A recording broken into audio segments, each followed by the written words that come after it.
大家好，歡迎嚟到乜都講頻道。影片開始前，先邀請大家俾個讚好，訂閱呢個頻道，再撳埋個通知鐘仔。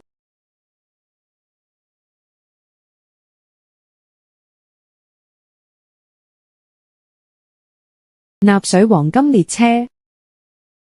納粹黃金列車係二戰時納粹德國匿藏寶藏嘅傳說之一。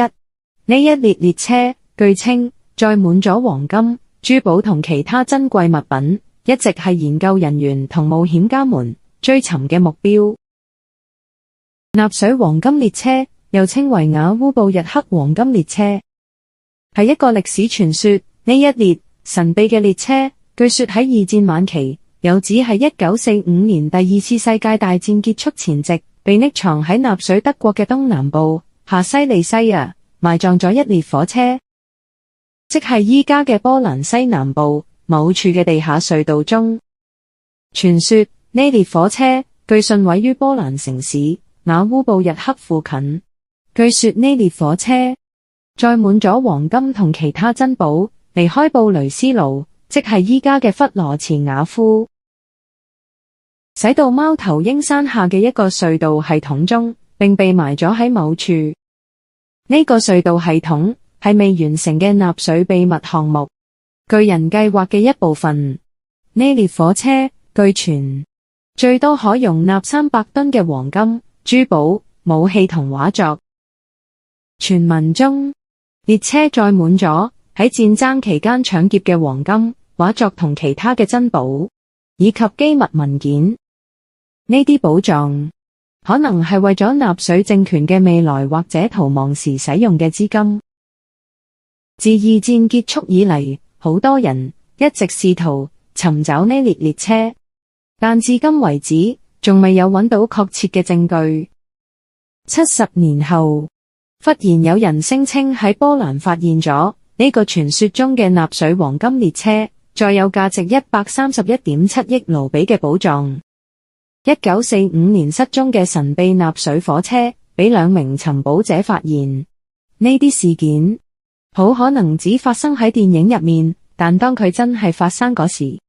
城裏面嘅每個人都感到震驚。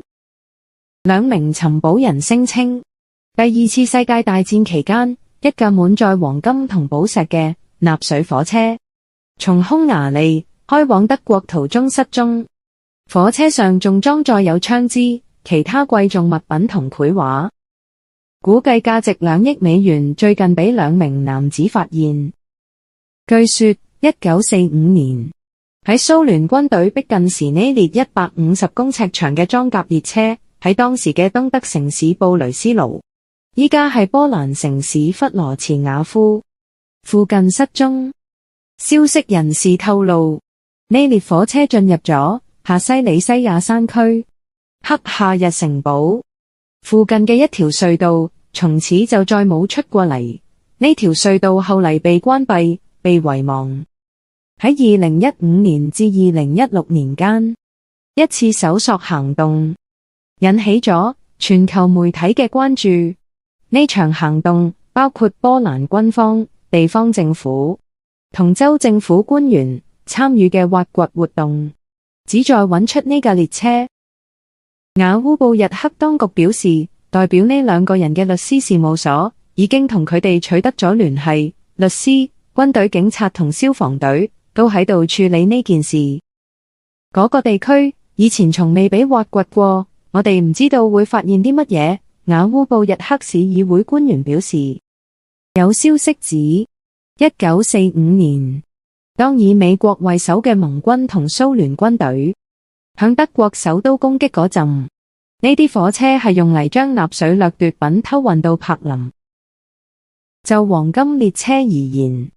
納粹軍隊從布達佩斯向德國派出咗24節貨車廂，裝滿咗家族珍寶，其中包括從匈牙利猶太人手中繳獲嘅珍貴畫作。波蘭文化部副部長表示，探地雷達喺該國西南部瓦烏布日克附近嘅弗羅茨瓦夫、瓦烏布日克線附近4公里長嘅鐵路上發現咗一列被埋火車嘅圖像。文化部副部長話係一次非凡嘅發現，並表示呢列火車似乎係裝甲嘅，咁表明佢可能運載住貴重貨物。佢補充講，一名唔願意透露姓名嘅男子嘅臨終懺悔，促使官員們嚟到現場，因為一份臨終懺悔可能揭露出傳聞中載有黃金嘅納粹火車嘅下落。呢啲黃金自二戰以嚟一直喺波蘭失蹤。文化部副部長又講到，呢名瀕死男子曾參與70年前隱藏火車嘅行動。佢喺新聞發佈會上講，我99%以上確定呢列火車確實存在。長期以嚟一直有傳言話，呢列德國火車喺納粹躲避俄羅斯紅軍追擊嗰時失蹤，車上可能載住多達300噸嘅黃金、珠寶、武器同埋珍貴嘅藝術品。又根據當地傳說，喺戰爭嘅最後幾日，當紅軍逼近盟軍進行空襲嗰陣，一列滿載寶藏嘅裝甲列車，從當時嘅德國城市布雷斯盧（現波蘭弗羅茨瓦夫）駛入瓦烏布日克附近一座中世紀城堡附近嘅山坡上嘅一條隧道。戰爭期間，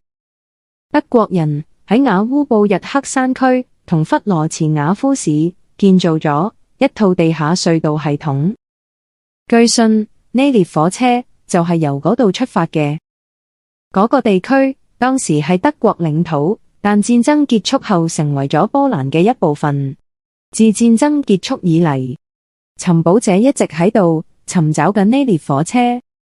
就好似共產主義時期嘅波蘭軍隊一樣，但係就從未被揾到。有大量報道稱喺戰爭嘅最後幾日，納粹冇咩機會將戰利品運去西方，因此將戰利品收埋，其中好多都係由猶太家庭偷嚟嘅。有一日，一名波蘭人同一名德國人透過律師向當地政府報告，聲稱佢哋喺一條廢棄嘅隧道中發現咗一架載有貴重物品嘅裝甲列車，並要求支付10%嘅發現費用，以換取呢一列傳奇火車同其內部物品嘅下落。議會確認收到咗呢封信，並喺當地新聞網站上公布咗封信嘅副本。據當地媒體報道，警察、消防隊同軍隊嘅代表已經舉行咗會議。專家警告話，呢列火車可能裝滿咗爆炸物，仲可能埋有地雷。警方發言人向波蘭電視台表示，我哋處於警惕狀態，隨時準備採取任何特定嘅安全措施。一位匿名消息人士透露，佢向該報描述咗尋寶者如何使用探地雷達技術嚟定位火車。消息人士透露，火車被發現喺地下70公尺處。其他報道則更具體指出，呢列火車位於瓦利姆嘅一個廢棄火車站下。瓦利姆係瓦烏布日克東南9英里嘅一個小鄉村，一條長約150公尺、494英尺嘅隧道。據村長亞當豪斯曼介紹，今年5月呢條村顯然有人秘密進行鑽探，地面上留下咗6個大鑽孔。儘管村里冇發放挖掘許可證，由於目擊者清楚記得1945年睇到一支帶有第三帝國徽章嘅車隊，就引發人們猜測瓦利姆就係寶藏所在地。亦有人講，呢列滿載貴重物品同武器嘅火車收藏喺距離瓦烏布日克約3公里嘅13世紀克西亞之城堡附近。另一啲人話，佢位於皮霍維采鎮附近嘅山上。之前有關瓦烏布日克納粹寶藏嘅傳聞，引發咗人們嘅猜測，認為失蹤已久嘅沙皇琥珀屋就喺嗰個地區。更具體咁講，係喺通往瓦烏布日克城堡嘅一條隧道入面。儘管進行咗搜尋，但卻一無所獲。有負責帶領遊客參觀古城堡嘅領隊話，多年嚟佢一直堅信當地人所講嘅黃金列車係存在嘅，甚至親自去尋找，但係卻徒勞無功。佢對最新報道中嘅內容表示懷疑。佢同波蘭電視台講，我唔信有人能夠揾到呢列火車，但即使呢啲人嘅說法從嚟冇被證實，同指揮座長二戰尋寶者嘅狂熱追求，佢哋希望揾到據說被希特拉嘅追隨者收埋嘅戰利品。